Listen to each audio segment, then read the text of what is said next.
കേരളം ബൂത്തിലെത്താൻ ഇനി 11 ദിവസം മാത്രം. മുന്നണികൾ പ്രചാരണത്തിന്റെ ശക്തി വർദ്ധിപ്പിച്ചു.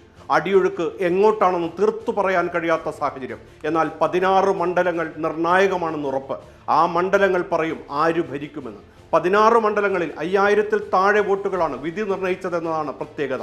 2021 നിയമസഭാ തെരഞ്ഞെടുപ്പിൽ കുറഞ്ഞ വോട്ടിന് കൈവിട്ട 52 മണ്ഡലങ്ങൾ ഇക്കുറി ഭരണം പിടിക്കാൻ നിർണായകമെന്ന വിലയിരുത്തലുമുണ്ട്.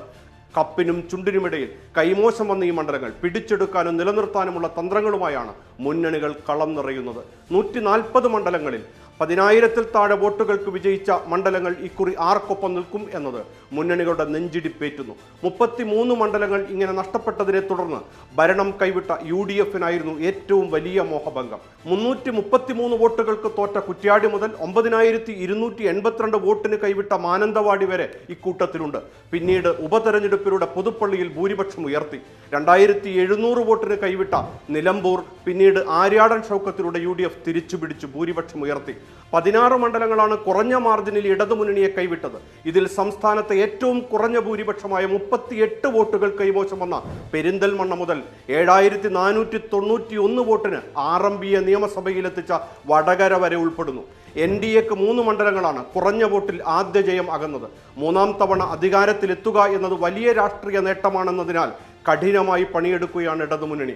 ഇനി പരാജയപ്പെട്ടാൽ മുന്നണി സംവിധാനത്തിന്റെ അടിത്തറ ഇളകുമെന്ന തിരിച്ചറിവിൽ നേരിയ വോട്ടിന് നഷ്ടപ്പെട്ട മണ്ഡലങ്ങൾ തിരിച്ചുപിടിക്കൽ UDF-ന് ഭരണത്തിലെത്താൻ അനിവാര്യമാണ്.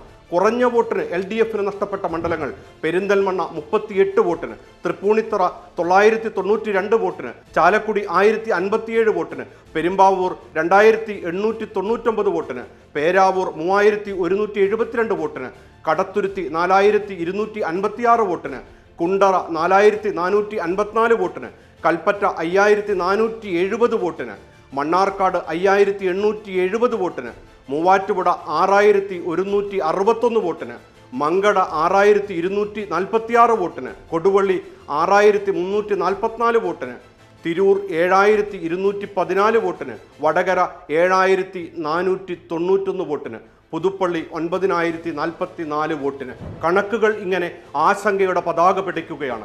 ലോക്സഭാ തെരഞ്ഞെടുപ്പിൽ 111 നിയമസഭാ മണ്ഡലങ്ങളിൽ UDF-ന് മേൽക്കൈ ലഭിച്ചപ്പോൾ LDF-ന് 18 മണ്ഡലങ്ങളിലേക്ക് ചുരുങ്ങേണ്ടി വന്നു. 11 മണ്ഡലങ്ങളിൽ BJP വലിയ കക്ഷിയായി. എന്നാൽ തദ്ദേശത്തിലേക്ക് എത്തിയപ്പോൾ UDF 80 മണ്ഡലങ്ങളിലായി. LDF ആകട്ടെ 58-ലേക്ക് ഉയർന്നു. BJPക്ക് 2 മണ്ഡലങ്ങളിൽ മാത്രമായി മുന്നേറ്റം. അതായത് ലോക്സഭാ തെരഞ്ഞെടുപ്പിൽ നഷ്ടപ്പെട്ട വോട്ടുകളിൽ നല്ലൊരു ശതമാനം LDF-ലേക്ക് തിരികെ എത്തി. ഇവിടെയാണ് ഡീൽ ആരോപണം ഡെമോക്രസിന്റെ വാൾ പോലെ CPM-ന് മുകളിൽ തൂങ്ങിയാടുന്നത്. ആദ്യഘട്ട പ്രചാരണം അവസാനിക്കുമ്പോൾ ഡീലിൽ ചുറ്റി തിരിയുകയാണ് നിയമസഭാ തെരഞ്ഞെടുപ്പ് രാഷ്ട്രീയം. പ്രതിപക്ഷ നേതാവ് VD സതീശൻ തൊടുത്തുവിട്ട CPM BJP ഡീൽ ആരോപണത്തിന് മുഖ്യമന്ത്രി പിണറായി വിജയൻ ദിവസേന നടത്തുന്ന വാർത്താ സമ്മേളനങ്ങളിൽ മറുപടി പറയുന്നുണ്ട്. ഇപ്പോൾ സാമൂഹിക മാധ്യമങ്ങളിലൂടെയും മുഖ്യമന്ത്രിയും പ്രതിപക്ഷ നേതാവും നേർക്കുനേർ വന്നിരിക്കുകയാണ്. ഡീലിൽ ഇത്രയും ചർച്ചയും ഏറ്റുമുട്ടലും ഉണ്ടാകേണ്ടതിന്റെ ആവശ്യകത എന്താണ്? ഡീൽ തെരഞ്ഞെടുപ്പിനെ സ്വാധീനിക്കുമോ? കാത്തിരുന്ന് കാണാം.